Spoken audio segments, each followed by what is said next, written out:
Ed Konrad here. We're going to be doing a lobster dish today to pair with the Kosta Browne 116 Russian River Chardonnay. It's a dish that's going to play off how balanced this Chardonnay actually is. We're going to have the shellfish, the sweetness from the shellfish, the acidity from the wine. Everything should work really well together. And then let's start cooking. All right, so lobster dish. Obviously we're going to have to start with the lobster, and that's going to start by breaking it down. So right here we have a 2 to 2.5 pound Maine lobster. It's beautiful. You can get these at most supermarkets today. Make sure that they're very lively, they're kicking, they're kind of moving their arms around. That means they're healthy and they're ready to go. I like to have a tray with a cutting board inside of it. It is going to get slightly messy, but it still should not, keep you from doing this in your house. So basically, the tray's down, rubber cutting board inside. What I'm going to do is I'm going to take a knife that, it's not my most precious knife. You can use a nice knife if you'd like, but just to make sure that you're not hurting the knife or breaking the blade or whatever, I try to use something not so precious. So I'm going to take the knife, hold the lobster nice and tight, my left hand. I'm going to find the brain, which is right behind the eyes. Make sure that you have a firm grip on it. The lobster isn't moving around. Take your time. Find the knife, put it right where it's going to go. Now, once you're ready, hold the lobster nice and tight and stick it down right in and pull straight down to the cutting board. That is the most humane way to dispatch a lobster. This way, it is completely gone, it is dead. You're not dropping it in boiling water, you're not ripping it apart while it's alive. This is the best way, in my opinion, to do this. Once this happens, this lobster is going to continue to move. It's nothing to be afraid of or anything. What I would recommend is leaving the rubber bands on just in case there is some involuntary pinching or something that could injure you. But basically, once that's done, you're ready to start breaking it down into pieces. We're going to start by taking the arms, grabbing the claw, making sure you have full control of the lobster. If you need to use a towel, feel free to use a towel. Give you a better grip if it's wet. And then basically twist towards the other arm. Same thing on the other side, take the claw and then twist towards the other side. Taking the lobster, spreading the tail out. Right here, there's some pointy parts of the shell you kind of want to be mindful of, but what I like to do is, again, gripping the lobster so you have a firm grip, take your fingers and hold right behind these sharp fins and just kind of twisting opposite directions and pulling out. Not very difficult to do, but again, be careful. There's spikes, there's sharp edges. Just be mindful of what you're doing, and if you're doing this at home, it's really not that difficult.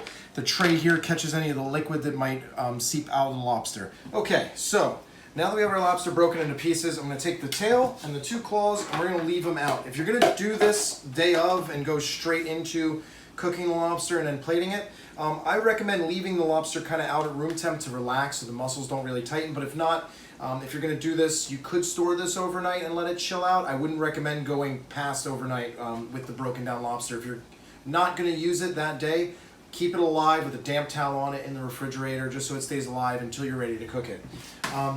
So now we're going to break down the head to start making the lobster stock. One of the most sustainable things to do with any animal or any protein or any seafood or anything is to use or try to utilize every single part of it. So we're going to make a lobster stock from the head that we're going to use to cook our potatoes. We're going to poach our lobster in. It's going to help mount our sauce. So we're going to literally utilize every single part of the lobster. So I recommend taking a big spoon. This is like a 2 tablespoon size spoon. You're going to stick it right in at the top of the lobster. It should be right at the top of the head, and the cup should be down towards the legs. You're going to stick it in. You're going to pull it apart. Using the spoon helps keep a grip. It gets a little slippery in there, and again, lobsters could cut you and poke you, so just better safe than sorry. Then basically I'm just scooping out the tamale and the roe or anything that's in there. And then the same with this. We're just going to scoop that out and push that aside. Now you could use all this for mounting sauces and stuff today. We're not going to use it, but you can utilize almost every single part of this animal. The gills, though, tend to be a little bit bitter when you put them in a stock or a sauce. So what I'm going to do is take that same spoon we used, and I'm going to just scrape the gills out. Right. Again, doesn't have to be entirely too perfect. I just want to get as much out as I can before we start going into making the stock. Give it a good scrape, push everything aside. Now that same knife you had, make sure the lobster is nice and flat and it's not going to roll, it's not going to twist when you go to cut it, and we're just going to split it in half. We're going to cut it into slightly smaller pieces. Opens up the lobster, gives a little more surface area. We're going to get more flavor from it when we go to make our stock. All right, so for the lobster stock, we took our bones that I had broken down and cut into smaller pieces. About 2 quarts of water, 1 white onion, 3 stalks of celery cut into like 1-inch pieces with the bones, a little bit of palm sugar or tablespoon of white sugar, whatever you have in your house. I like to use palm sugar. It's got a meatier sweetness than a normal white table sugar. But again, you don't have to go out of your way. Use whatever you got in your kitchen. And then a tablespoon of black peppercorns. And then basically we brought the stock up to a boil, dropped it to a simmer. And then as soon as it came off the stove and it was done cooking and it tasted like lobster, you don't want to reduce it entirely too much. I wouldn't recommend reducing it more than half. And then after you strain it, through a wet paper towel and a chinois or colander and cheesecloth, whatever you got in your house, or whatever you need to do to get it strained. I threw half a bunch of tarragon in right at the end while it was warm, and then let it steep overnight.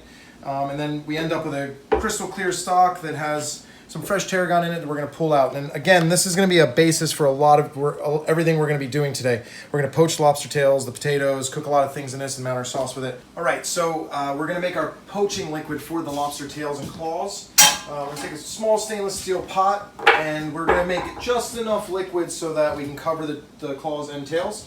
So here's our stock that we made. This is that tarragon and lobster stock.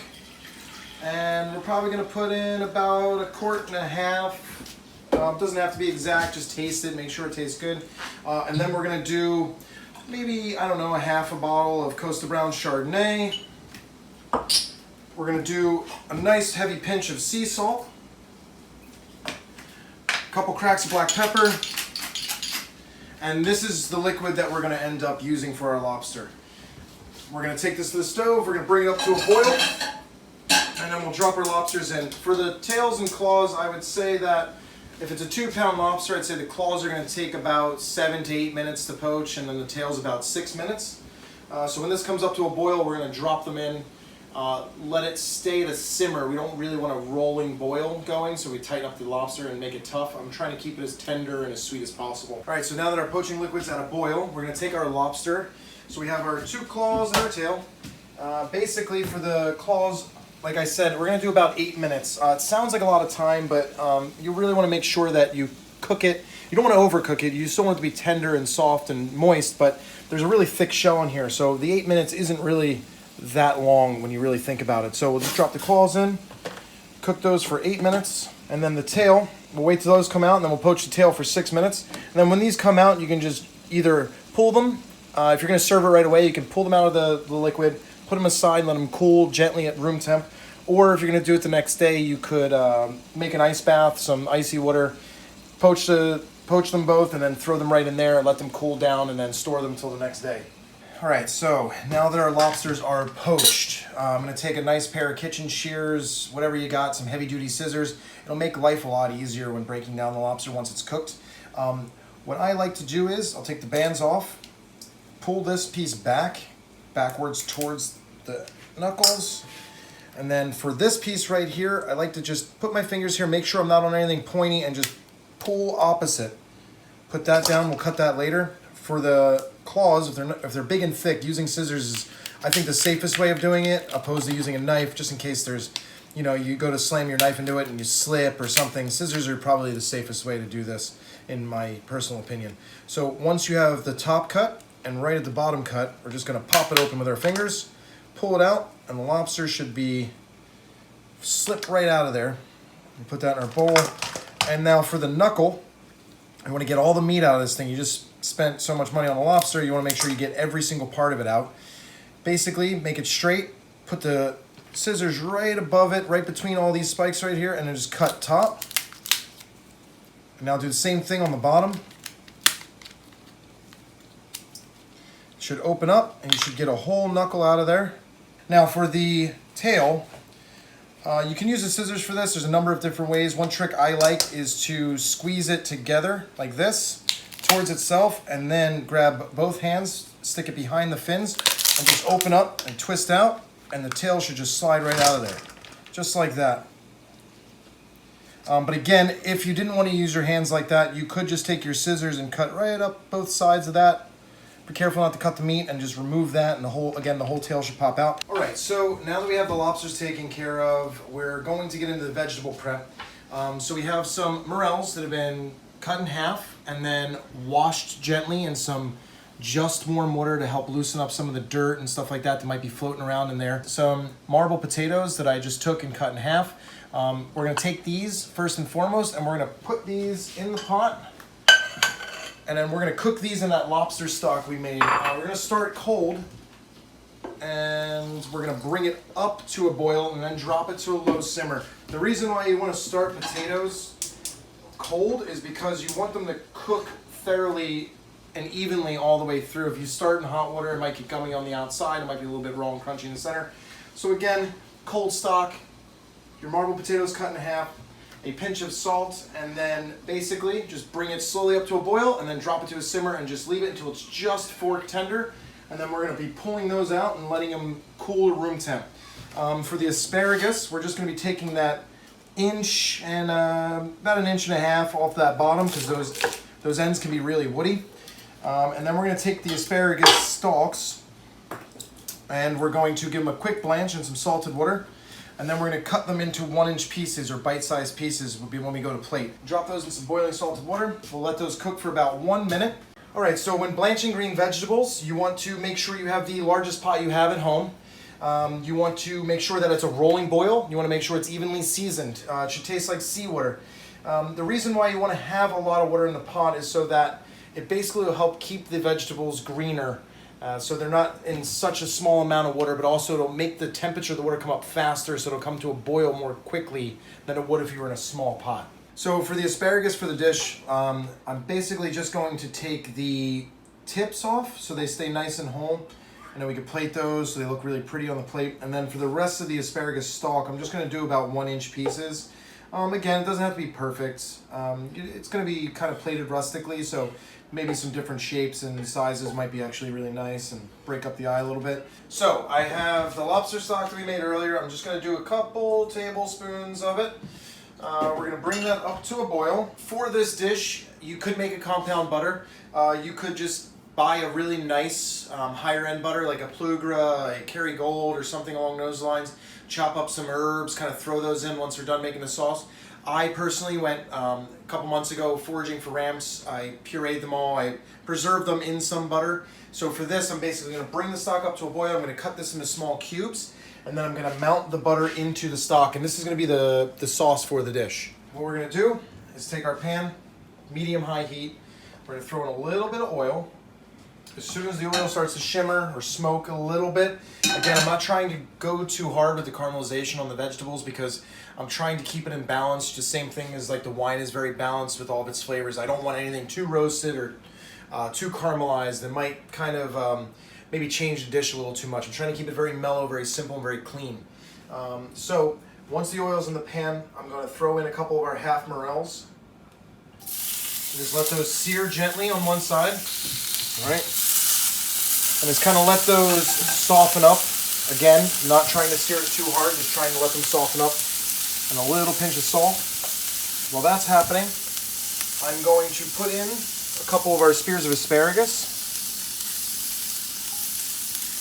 And just kind of let those sear a little bit on one side. Just kind of get a little bit of color, not too much. And then a little bit of our potatoes. And then once that is in and that's all cooking, I'm going to throw in a little pat of butter. And just kind of move everything around. Again, I'm just trying to warm everything through and just kind of keeping all the textural integrity of all the other vegetables intact. I don't want it to be too soft or too hard. I want it to be all very nicely cooked, and every one of the vegetables has its own individual flavor and texture. And then I'm going to just add a tablespoon of our lobster stock. Kind of reduce in there, glaze all the veggies. Kind of bridge the gap, or bridge all the flavors together with the lobster. Again, using the stock across the board. Now we're gonna let that warm, and we're gonna do some black pepper, a little bit of black pepper. Now we have our lobster that has been gently warmed. We're gonna take a little bit of our Kosta Browne Chardonnay.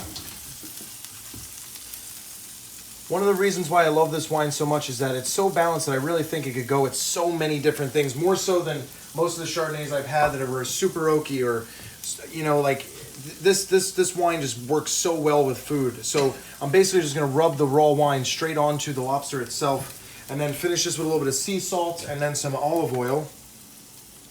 Maybe just a little bit more stock to glaze on there, just to make it nice and shiny. And we'll put those right in here. All right, so at this point, we're ready for plate up. Our lobster has been glazed with a little bit of the fresh Chardonnay. Some of the olive oil has been spread around. We're gonna do a little bit of sea salt on the lobster. At this point, it should be pretty well seasoned, but you always wanna add a little bit more just in case.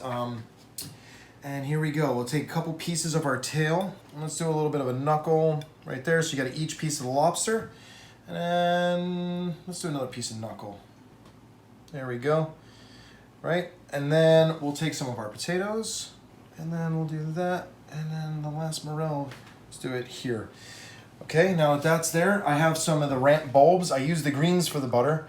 And then I pickled the bulbs. And we're just gonna add these in just for a couple little hits of acidity. And then we'll take our ramp butter and we'll just drizzle some of that around.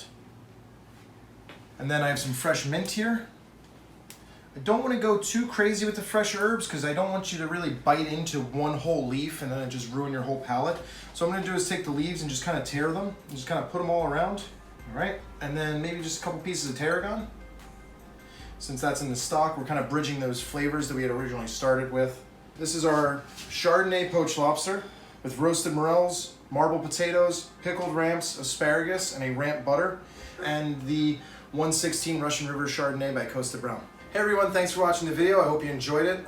Make sure to go to Kosta Browne's Instagram page and give him a follow, and go to the website and become a member and get some of these amazing wines and try them for yourself. Cheers.